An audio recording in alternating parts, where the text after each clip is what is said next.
Hello मेरे प्यारे students. तो आज हम करने जा रहे हैं ईएमसी वर्कशीट नंबर 12।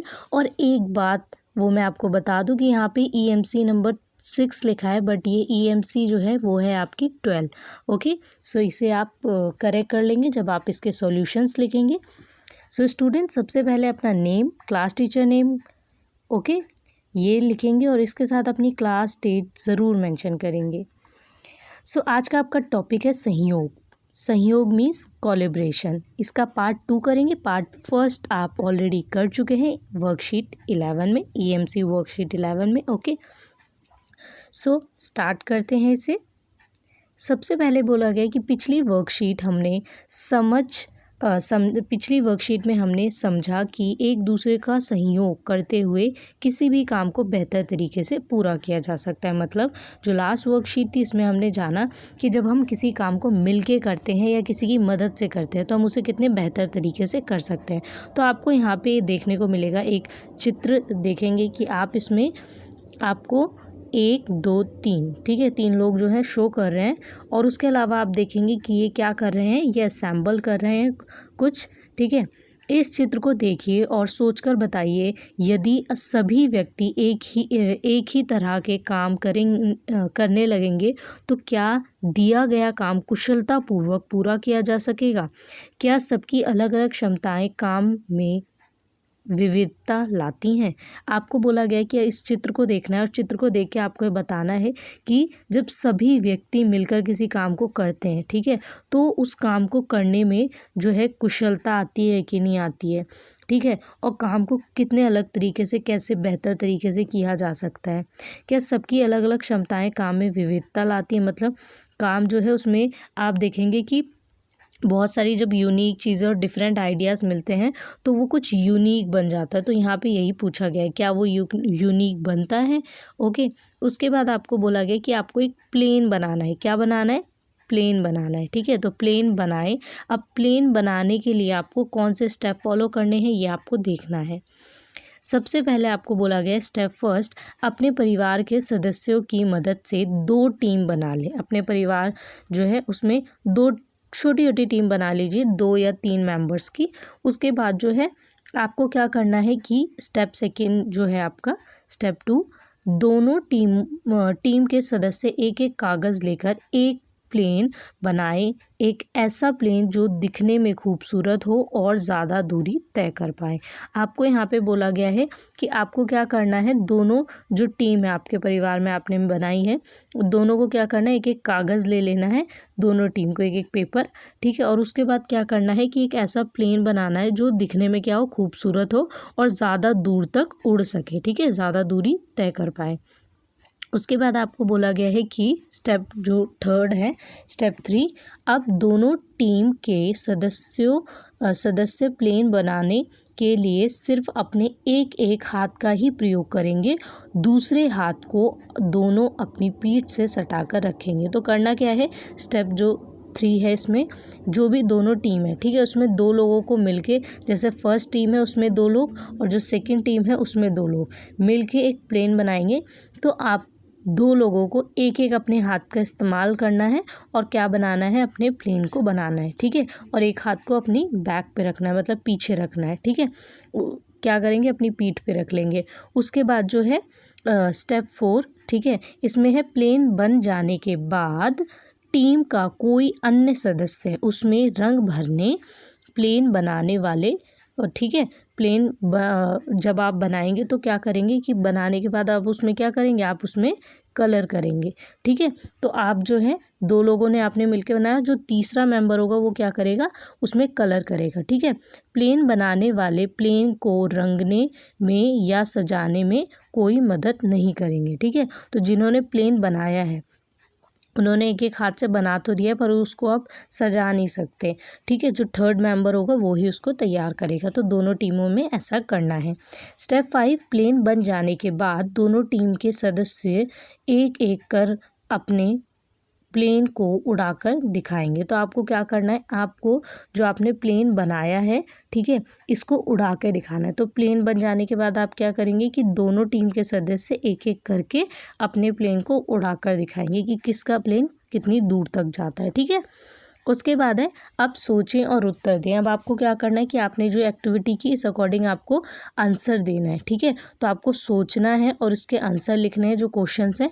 सो पहला जो क्वेश्चन है वो क्या है कि एक हाथ से प्लेन बनाने पर आपको क्या क्या चुनौतियाँ सामने आई। तो आप इसका उत्तर लिख सकते हैं कि एक हाथ से प्लेन बनाने में आपको जो जो चुनौतियाँ सामने आई। तो जैसे आप लिख सकते हैं कि एक हाथ से प्लेन बनाने में हमें ये चुनौतियाँ सामने आई, जैसे कि एक हाथ से जो है आप लिख सकते हैं कि एक तरीके से स्टेबल होने में, ठीक है, थोड़ा टाइम लगता है, क्योंकि आप देख सकते हैं कि जब आप दोनों हाथों से मिलके बनाते हैं अपने, तो कोऑर्डिनेशन अच्छा होता है क्योंकि आपकी हैबिट है। लेकिन सामने वाले के कोऑर्डिनेशन और आपका जो मतलब दोनों मिलके कोऑर्डिनेट करें तो उसमें थोड़ी दिक्कत आई शुरुआत में, पर बाद में आपने धीरे धीरे करके उसे बना लिया, ठीक है। तो आप ये लिख सकते हैं कि पहली चुनौती तो ये आई। दूसरा ये था कि ज़्यादा वक्त लगा, ठीक है। तो ये सारी जो चुनौतियां हैं आप लिख सकते हैं कि अधिक समय लगा, ठीक है, और जो है कोऑर्डिनेशन बिठाने में वक्त लगा, तो ये सब लिख सकते हैं। दूसरा जो प्रश्न है वो है प्लेन अच्छा बन जाए इसके लिए आपकी टीम के सदस्यों ने कौन सी कुशलता का इस्तेमाल किया। तो अब आपसे पूछा गया, ये तो हो गया कि आपको कोऑर्डिनेशन में और समय जो है ज़्यादा लगा, ये चुनौतियां थी।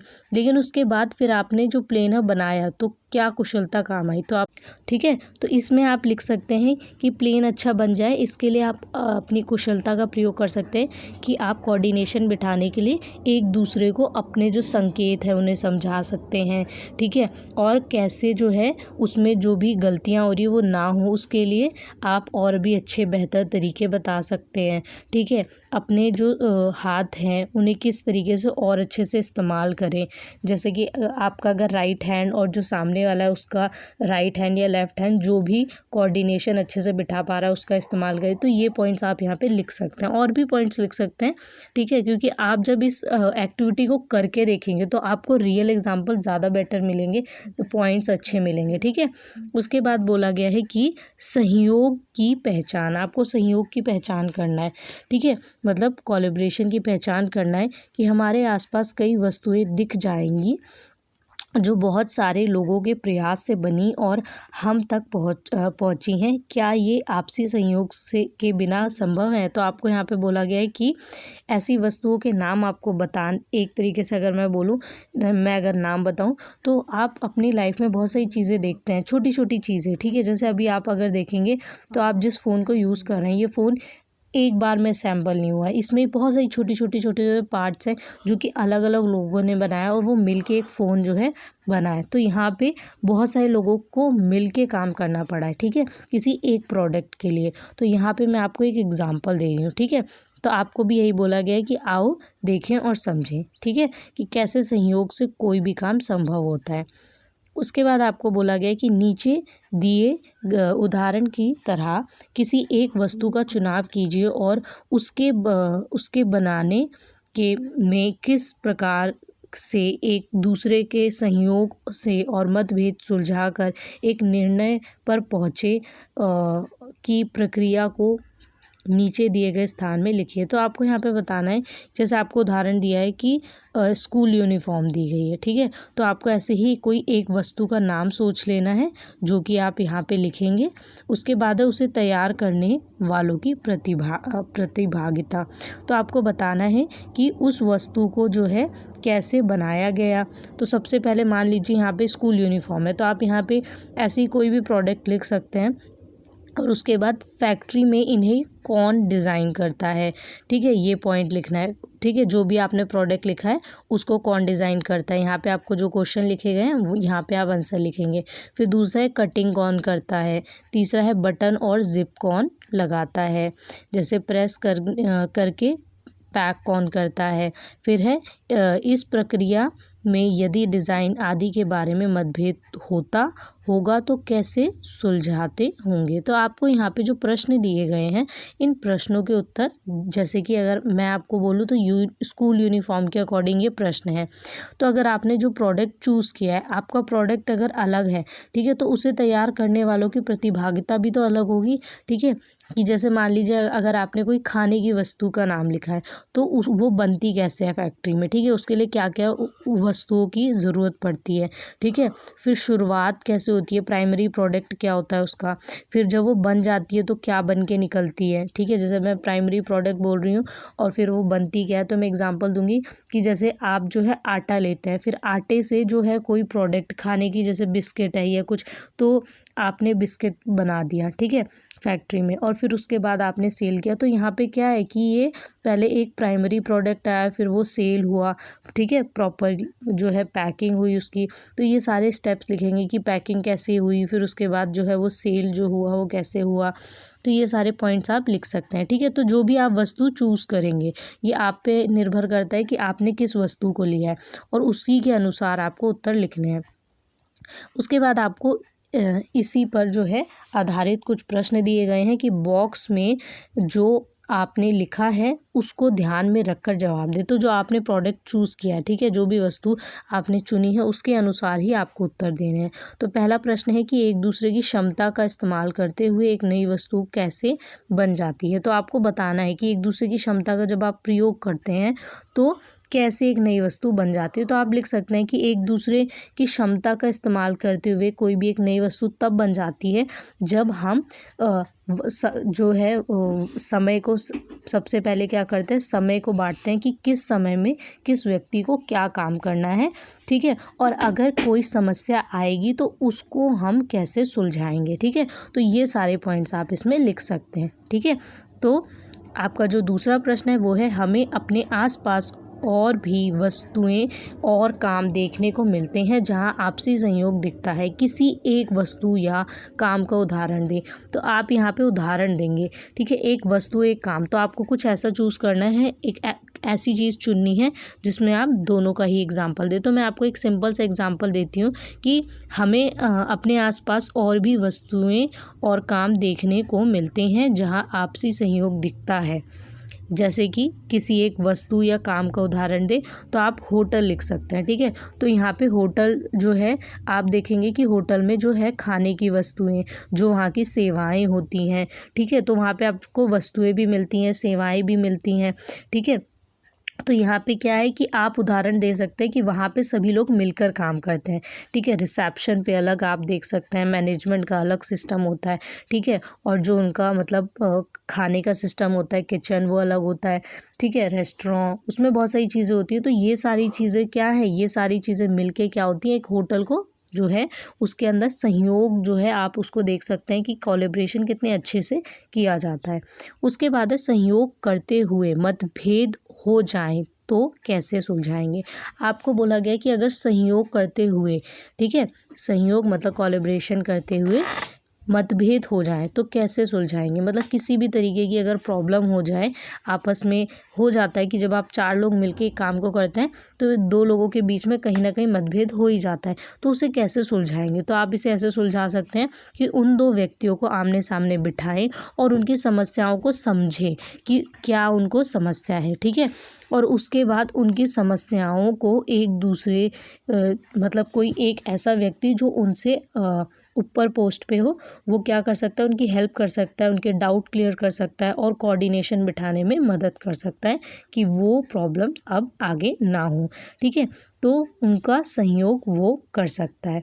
उसके बाद है आपका जो लास्ट पॉइंट, आशा है आप समझ पाए होंगे कि हमारे आसपास जो कुछ भी होता है या नया बनता है उसमें कई लोगों का योगदान होता है, विविधता देखने को मिलती है और प्रत्येक व्यक्ति की एक महत्वपूर्ण भूमिका होती है, ठीक है। तो यहाँ पे आपको बोला गया है कि आपको समझ आ गया होगा कि हमारे आसपास जो भी कुछ भी होता है नया, ठीक है, उसमें कोई एक व्यक्ति का योगदान नहीं होता, उसमें सभी का योगदान होता है, ठीक है, विविधता होती है और सभी की महत्वपूर्ण भूमिका होती है। तो जैसे आप स्कूल देखेंगे, अगर आप स्कूल देखें तो उसमें स्टूडेंट भी उतने ही ज़रूरी हैं जितने टीचर्स ज़रूरी हैं, ठीक है, और इनके अलावा आपके प्रिंसिपल भी उतने ही ज़रूरी हैं जितना आपका मैनेजमेंट ज़रूरी है। तो ये सब अगर मिलते हैं तभी एक स्कूल अच्छे से चल पाता है। तो यहाँ पे मैं आपको एग्जांपल दे रही थी, और मैंने ये जो वीडियो है इसमें आंसर्स आपको रिटर्न में नहीं लिखवाए हैं। मैं कोशिश करूँगी कि आपको सारे आंसर रिटर्न में भी लिख के और इसका सेकेंड पार्ट बना दूँ जिसमें सिर्फ आंसर आपको रिटर्न में बता दूँ। मैंने यहाँ पे आपको वीडियो बहुत अच्छे से समझाई है। मेरे पास जो है टाइम की थोड़ी कमी थी बेटा, इसीलिए मैंने आप लोगों को जो है सभी आंसर ओरली बताए हैं, और वीडियो थोड़ी लेट इसीलिए आज डल रही है क्योंकि मैं अभी अपने मतलब घर पे नहीं हूँ, बाहर हूँ, जिस कारण से मैं आपको जो है आंसर रिटर्न में नहीं प्रोवाइड करवा पा रही हूँ। सो मैं आपको कोशिश कर रही हूँ कि आपको ओरली बता दूँ, फिर भी मैं आपको कोशिश करूँगी कि रिटर्न में प्रोवाइड करवाऊँ। ओके, सो बाय बाय स्टूडेंट्स।